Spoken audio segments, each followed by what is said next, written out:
देखो बेटा, आज हम स्टार्ट कर रहे हैं फैराडे लॉ। देखिए क्या है फैराडे लॉ।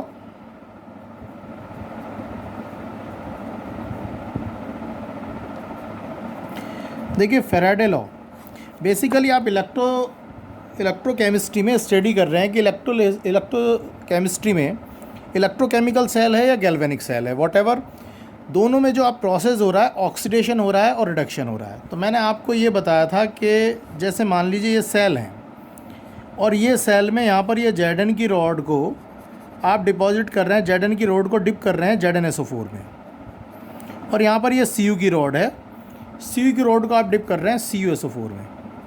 सॉल्ट ब्रिज से आपने इनको कनेक्ट किया है यहाँ पर। तो जब ये यहाँ पर सॉल्ट ब्रिज से कनेक्ट किया, अब ये सेल जब अपनी वर्किंग मोड में होगा तो आप देखिए होता क्या है। यहाँ पर एनोड पर जो कि लोन के according LOAN left hand side पर जो भी है वो एनोड की तरह काम कर रहा है, उसका ऑक्सीडेशन हो रहा है। लेफ्ट हैंड साइड पे यहाँ पर जेडन है। तो जब जेडन का ऑक्सीडेशन होता है तो जेडन की रॉड से ये जेडन से 2 इलेक्ट्रॉन यहाँ पर निकल जाते हैं। जेडन से जब रॉड से 2 इलेक्ट्रॉन निकल गए तो ये Zn2+ की फॉर्म में आ गया, और Zn2+ की फॉर्म में आ गया तो ये यहाँ से जेडन की रॉड 2+ की फॉर्म में यहाँ से नीचे से गल गल के ZnSO4 में Zn2+ की फॉर्म में आती रहती है। तो ऐसा करने से जब जेडन की रॉड नीचे से ये गल गई यहाँ से और Zn2+ की फॉर्म में यहाँ पर आ गई, तो जेडन की जो रॉड है इसका मास क्या हो रहा है, यहाँ पर डिक्रीज़ हो रहा है। अब ये Zn2+ ये 2 इलेक्ट्रॉन यहाँ पर जा रहे हैं कैथोड पर। कैथोड पर Cu2+ ने ये 2 इलेक्ट्रॉन को डिपॉजिट किया और ये Cu में चेंज हो गए। अब ये Cu में चेंज होने के बाद ये Cu की रॉड पे डिपॉजिट हो जाते हैं यहाँ पर।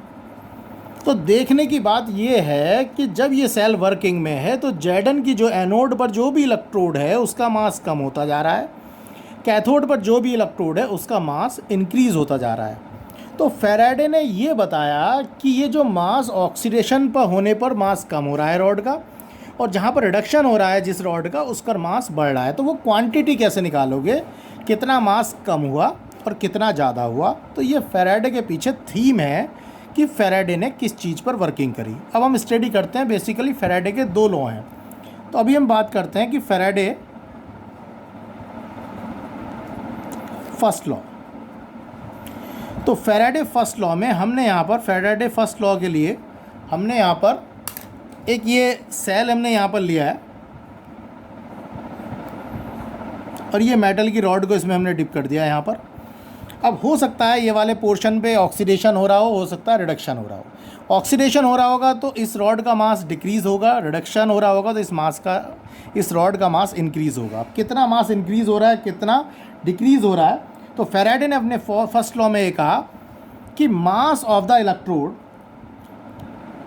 इंक्रीज और decreased, mass of the electrode increase और decreased equal to the charge pass, equal to the charge pass. W is equal to ये होता है ZQ। ये जो Z है यहाँ पर ये है इलेक्ट्रोकेमिकल इक्विवेलेंट।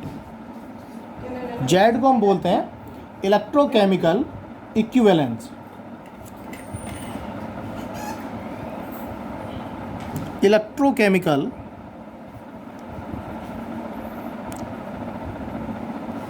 इक्विवेलेंस। तो फिर से सुन लीजिएगा, ये जो रॉड का मास के लिए उस फैराडे फर्स्ट लॉ ने कहा कि मास ऑफ द इलेक्ट्रोड या mass of the electrode increase और decreased directly proportional to the charge pass Q, और W is equal to ZQ। Z हमारे पास क्या है, Z हमारे पास है इलेक्ट्रोकेमिकल इक्विवेलेंस। अब ये जो इलेक्ट्रोकेमिकल इक्विवेलेंट है, इस इलेक्ट्रोकेमिकल इक्विवेलेंट की बोर्ड में डेफिनेशन 2 से 3 बार पूछी गई है 1 मार्क्स में। इलेक्ट्रोकेमिकल इक्विवेलेंट की डेफिनेशन क्या है। अब इलेक्ट्रोकेमिकल इक्विवेलेंट की डेफिनेशन हमारे पास है,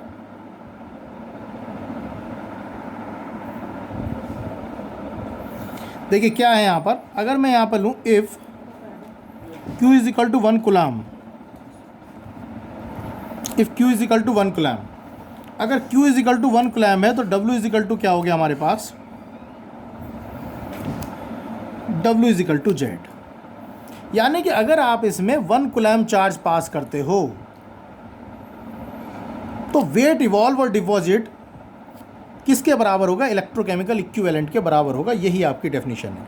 अब सुनिए, when 1 coulomb charge is passed, weight evolve और deposited is equal to the electrochemical equivalent. फिर से सुन लीजिए यहाँ पर डेफिनेशन इसकी। When 1 coulomb charge is passed, weight evolve और deposited is equal to the electrochemical equivalent. तो इलेक्ट्रोकेमिकल इक्विवेलेंट की डेफिनेशन है। अब न्यूमेरिकल करने के लिए अगर तुम्हें ये फार्मूला प्रिपेयर करना है तो जेड की यहाँ पर आपको वैल्यू डालनी पड़ेगी। और जेड है क्या चीज़? जेड है हमारे पास, जब 1 कूलम्ब चार्ज पास करते हैं तो 1 कूलम्ब चार्ज पास करने पर जितना वेट डिपॉजिट हो रहा है वही जेड की वैल्यू है। अब यहाँ पर ये प्रूव करते हैं। तो देखिए 1 फैराडे चार्ज अगर पास करेंगे तो वेट डिपॉजिटेड या इवॉल्व इक्वल टू हमारे पास होगा 1 ग्राम इक्विवेलेंट। 1 ग्राम इक्विवेलेंट,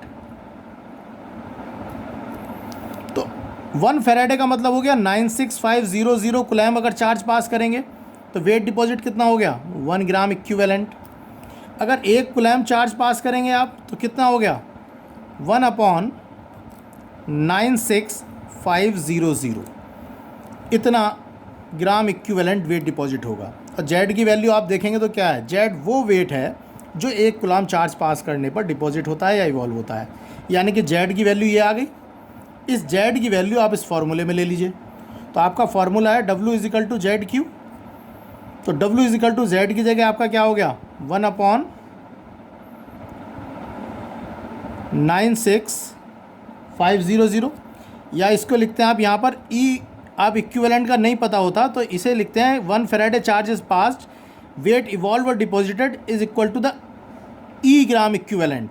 96500 कूलम्ब चार्ज पास करा तो E gram equivalent. 1 coulomb charge pass करने पर E/96500 हमारे पास ये वैल्यू आती है। तो आपने जेड की वैल्यू रख दी E/96500 और Q इजिकल टू क्या होता है? IT। तो आपका फॉर्मूला आ गया W is equal to EIT/96500। E आपका क्या है? Equivalent weight. E आपका यहाँ पर है इक्विवेलेंट वेट। इक्विवेलेंट वेट निकालना मैं आपको पहले भी सिखा चुका हूँ, एक बार फिर बता देता हूँ कि अगर आपको इक्विवेलेंट वेट निकालना है, इक्विवेलेंट वेट, तो अगर आपको किसी एलिमेंट का इक्विवेलेंट वेट निकालना है, जैसे आपको Na का निकालना है या Cl का निकालना है, तो इसके लिए फॉर्मूला आपका होता है इसका मॉलिक्यूलर मास अपॉन वैलेंसी। अगर आपको किसी एसिड का निकालना है, इसका मॉलिक्यूलर मास अपॉन बेसिसिटी। अगर आपको किसी बेस का निकालना है तो इसका मॉलिक्यूलर मास अपॉन एसिडिटी। अगर आपको किसी सॉल्ट का निकालना है तो इसका molecular mass upon LCM of cation oblique anion. Cation और एनायन का LCM। जैसे आपको किसी एसिड का निकालना है, HCl का निकालना है, तो इसका मॉलिक्यूलर मास हो गया 36.5। बेसिसिटी कितनी? जितनी इसमें H है अपॉन 1। अगर H2SO4 का निकालना है तो इसका मॉलिक्यूलर मास बेसिसिटी कितनी है? जितने H है अपॉन 2। ये हो गया आपके पास। सॉल्ट का निकालना है तो जितना मॉलिक्यूलर मास है अपॉन LCM, कैटायन और एनायन का LCM। जैसे मान लीजिए आपको निकालना है Na3PO4, एक सॉल्ट का निकालना है, तो इसका मॉलिक्यूलर मास Na+1 होता है, PO4 3- होता है। 3 और 1 का LCM कितना आ जाएगा? 3। ये आपका इक्विवेलेंट वेट निकालने का तरीका है। तो फैराडे के फर्स्ट लॉ के अकॉर्डिंग वेट इवॉल्व और डिपॉजिट रेट कितना आ गया? W is equal to EIT/96500। ये फॉर्मूला आ गया आपके पास। अब ये फॉर्मूले पे हम करेंगे न्यूमेरिकल। देखिए मैं न्यूमेरिकल ले रहा हूँ फैराडे के लॉ के अकॉर्डिंग। देखिए यहाँ पर ये क्वेश्चन है। अब 965 ampere current is passed for 100 second. 96 ampere current pass कर रहे हैं 100 सेकेंड के लिए इन एक्वस AgNO3 में। Calculate weight of the substance deposited. इतने एम्पियर करंट पास करा है 100 सेकेंड के लिए करा है, AgNO3 में करा है, तो वेट डिपॉजिट कितना होगा? वेट डिपॉजिट होता है रिडक्शन के प्रोसेस में। Ag प्लस 1 इलेक्ट्रॉन लेगा और Ag, ये रिडक्शन की हमने एक इक्वेशन लिख ली। अब हमने वेट निकालना है तो वेट होगा W is equal to EIT upon 96500। E निकालना है Ag का, इस Ag का निकालना है, तो Ag का एटॉमिक मास कितना होता है 108। कितने इलेक्ट्रॉन इन्वॉल्व हैं, वैलेंसी कितनी है 1/1। इक्विवेलेंट वेट आ गया 108, तो वेट निकाल दिया, इक्विवेलेंट वेट 108। आई कितना है 965, टी 100 सेकंड के लिए पास किया है 96500, आंसर आ गया 108 ग्राम। ये आपका आंसर आ गया। मैं दूसरा क्वेश्चन लेता हूँ। देखिए बेटा क्वेश्चन क्या है, 100 ml M/10 CuSO4 aqueous 965 ampere current is passed for 10 second. इतने एम्पियर करंट 10 सेकेंड के पास करा है। Calculate weight deposited, weight of Cu deposited. Weight deposit होता है रिडक्शन के प्रोसेस में। Cu की बात कर रहा है, तो Cu का रिडक्शन की रिएक्शन होती है Cu2 + Cu। इसका इक्विवेलेंट वेट हो गया, इसका मास होता है 63.5। 2 इलेक्ट्रॉन यहाँ पर ये इन्वॉल्व हैं, देख लीजिए आप, अपॉन आ गया 2, वैलेंसी 2 है, तो W = EIT अपॉन 96500। 63.5 आई हो गया हमारे पास 965, 10 सेकंड के लिए 96500। यहाँ से आप वेट निकाल लीजिएगा, 3.17 ग्राम आ जाएगा। एक क्वेश्चन यहाँ पर ये हो गया। देखिए क्वेश्चन है, इस solution of CuSO4 is electrolysed 10 minute, what is the current of 1.5 ampere, current 1.5 ampere है, what will be the mass of Cu deposited. देखिए Cu का मास डिपॉजिट होना है, 10 मिनट दे रखा है। पहले तो टाइम को सेकंड में बदलो, 10 मिनट दे रखा है, यानी कि 10:60, यानी कि 600 सेकेंड। फिर Cu का मास डिपॉजिट हो रहा है Cu2 + 2 इलेक्ट्रॉन और Cu, इसका इक्विवेलेंट वेट हो जाएगा 63.5/2। तो W = EIT अपॉन 96500। E दिया हुआ है 63.5, I देखिए I दे रखा है 1.5 एम्पियर, 1.5 एम्पियर, टाइम दे रखा है 96500। यहाँ पर ये आंसर आ जाएगा इसका। एक ये हो गया आपका। देखिए बेटा ये क्वेश्चन है अब यहाँ पर, कैलकुलेट हाउ लॉन्ग, टाइम निकालना है, it will take to deposit 1.0 gram of chromium when a current of 1.25 ampere flows through a solution chromium third sulphate. Chromium third sulphate के बारे में बात कर रहा है। क्रोमियम की यहाँ पर कितनी वैलेंसी है, थर्ड है यहाँ पर। अब उसने आपसे कहा है कि how long it will take, कितना समय से लगेगा टू डिपॉजिट 1 ग्राम क्रोमियम को डिपॉजिट होने में, when current is 1.25 ampere is passed. तो तुम्हें पता है क्रोमियम है या किसी भी चीज़ का मास कहाँ डिपॉजिट होगा, कैथोड पर होगा। किस प्रोसेस के थ्रू होगा, रिडक्शन के थ्रू होगा। क्रोमियम थर्ड है, ये रहा क्रोमियम थर्ड, इसकी रिडक्शन की इक्वेशन लिखिए, 3 आ गया। ये यहाँ पर रिडक्शन पर इसकी इक्वेशन है। अब यहाँ पर इसका इक्विवेलेंट वेट की आपको जरूरत पड़ेगी। 3 इलेक्ट्रॉन इन्वॉल्व है, 3 वैलेंसी है, मॉलिक्यूलर मास कितना है 52, तो 52/3 हो गया। इक्विवेलेंट वेट आ गया आपके पास क्रोमियम का। टाइम आपको निकालना है कितना होगा। 1 ग्राम डिपॉजिट, मास W दे रखा है 1 ग्राम, करंट I 1.25 एम्पियर दे रखा है। आपको फॉर्मूला यहाँ पर बताया है W = EIT अपॉन 96500। W आपके पास 1 है, E आपके पास है 52/3, I आपके पास कितना है 1.25, टाइम आपको निकालना है 96500। आप यहाँ से T यहाँ पर कैलकुलेट कर सकते हैं, इसको कैलकुलेशन कर लीजिएगा, T की वैल्यू आ जाएगी अब आपकी।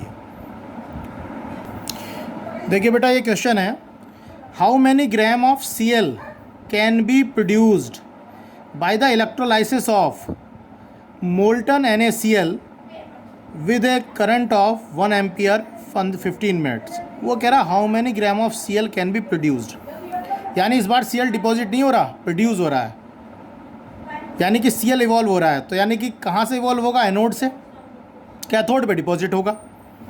अब यानी कि एनोड पर रिएक्शन क्या होती है, ऑक्सीडेशन की, तो ऑक्सीडेशन की रिएक्शन लिखेंगे Cl की, तो Cl2 से 2Cl,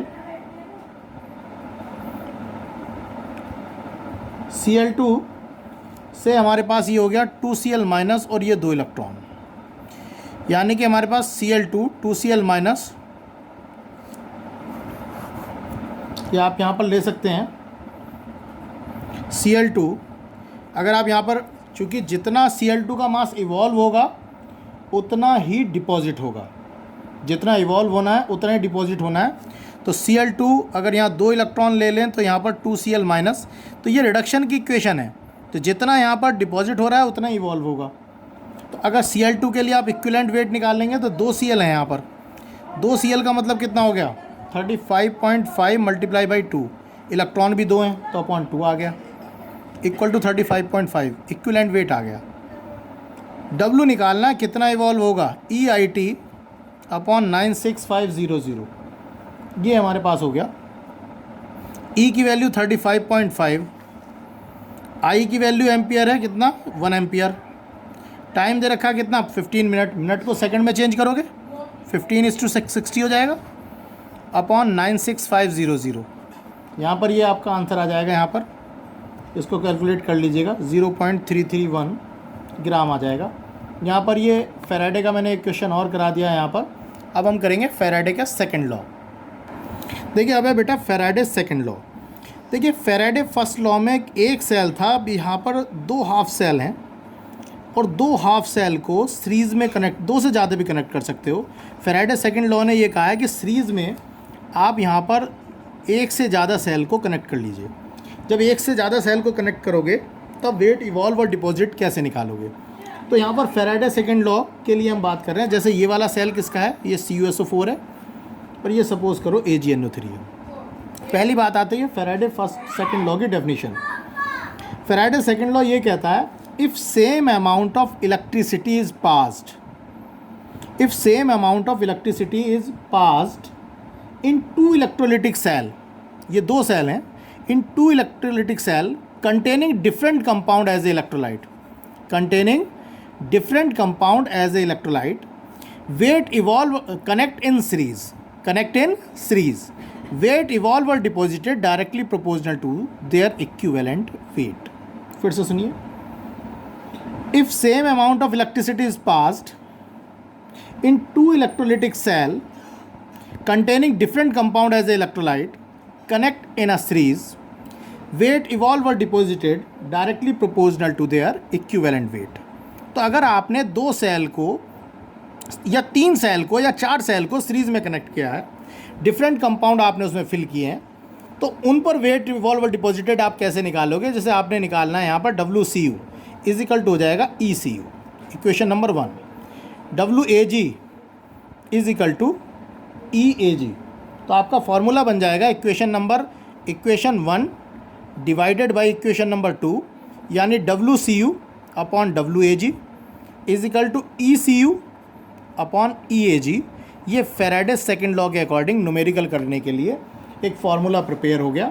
मैं आपको यहाँ पर एक न्यूमेरिकल यहाँ पर करके दिखाता हूँ। देखिए ज़रा यहाँ पर न्यूमेरिकल का हो गया। देखिए क्वेश्चन है, 6.35 gram of Cu is deposited from aqueous CuSO4, calculate the weight of Ag that would be deposited by the same quantity of electricity। Cu का और Ag का सेल है, same quantity of electricity pass करी है। Cu इतना deposit हो रहा है, Ag डिपॉजिट निकालना है, यानी फैराडे सेकंड लॉ का केस है। फैराडे सेकंड लॉ में आप लगाओगे WAG upon WCU is equal to EAG upon ECU। WAG आपको निकालना है, WCU आपको दिया है, कितना है WCU 6.35। EAG होता है 108, EG का एटॉमिक मास होता है 108, वैलेंसी होती है 1। ECU होता है 63.5 अपॉन 2। तो यहाँ से WAG निकल के आ जाएगा आपका 21.6 ग्राम। ये यहाँ पर क्वेश्चन आपका हो जाएगा। देखिए बेटा एक क्वेश्चन है, calculation of the charge during redox reaction. किसी रिडॉक्स रिएक्शन के ड्यूरेशन में चार्ज कैसे कैलकुलेट करेंगे। तो इसके 2 तरीके हैं चार्ज कैलकुलेट करने के। देखो W is equal to EQ upon 96500 formula था, Q is equal to IT लगा लेते हैं हम, Q तो होता है चार्ज। तो देखिए 2 तरीके हैं, calculate the quantity of electricity which is required for the deposition of 6.35 gram of Cu। 6.35 CU को डिपॉजिट करने के लिए कितने चार्ज की ज़रूरत है? तो देखिए W is equal to EQ upon 96500, Q निकालना है। तो W कितना है? W हमारे पास है 6.35 ग्राम। CU के लिए इक्विवेलेंट वेट कितना होता है? 63.5 अपॉन 2। Q कितना होता है? Q निकालना है और 96500, तो यहाँ से Q निकाल लीजिएगा आंसर आ जाएगा आपका ये। सेकंड मेथड, देखिए सेकंड मेथड हमारे पास क्या है। सेकंड मेथड ये है, निकालें calculate the quantity of electricity which is required for deposition of इतने ग्राम ऑफ CU डिपॉजिट कैसे होगा? रिडॉक्स रिएक्शन से होगा। तो रिडॉक्स रिएक्शन लिखिए, Cu2 + 2 electron is equal to CU। तो यहाँ पर जितना भी ये आया, ये 2 आया, तो यानी कि 2 फेराडे चार्ज हमारा लगेगा CU के, यहाँ पर कुछ नहीं लिखा तो CU के 1 मोल के लिए, यानी कि 2 फेराडे चार्ज हमारे पास लगेगा CU के 1 मोल के लिए। और 1 मोल इज इक्वल टू इसका कितने के बराबर होगा?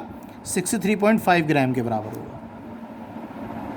तो सीधी सी बात हो गई कि 63.5 ग्राम CU रिक्वायर्ड 2 फेराडे। तो अब हमें कितना डिपॉजिट करना है? 6.35। तो 6.35 के लिए कितना चाहिएगा? 6.35 मल्टीप्लाई बाई 2 फेराडे अपॉन 63.5। इस 2 फेराडे को आप लिख सकते हो 2:96500 कुलैम भी लिख सकते हो, अगर कुलैम में आपको निकालना है तो। यहाँ पर इसकी कैलकुलेशन के लिए आपका ये वाला आंसर हमारे पास आ जाएगा, ये वाला जो फ़िलहाल का आंसर है ये आ जाएगा आपके पास 20, और 20 के लिए हो जाएगा 20 मल्टीप्लाई बाई 96500 कुलैम में चेंज करने के लिए इतने कुलैम। ये चार्ज निकालने के लिए यहाँ पर ये कैलकुलेशन आ जाएगी। तो Faraday first and second law के मैंने आपको क्वेश्चन कराए हैं।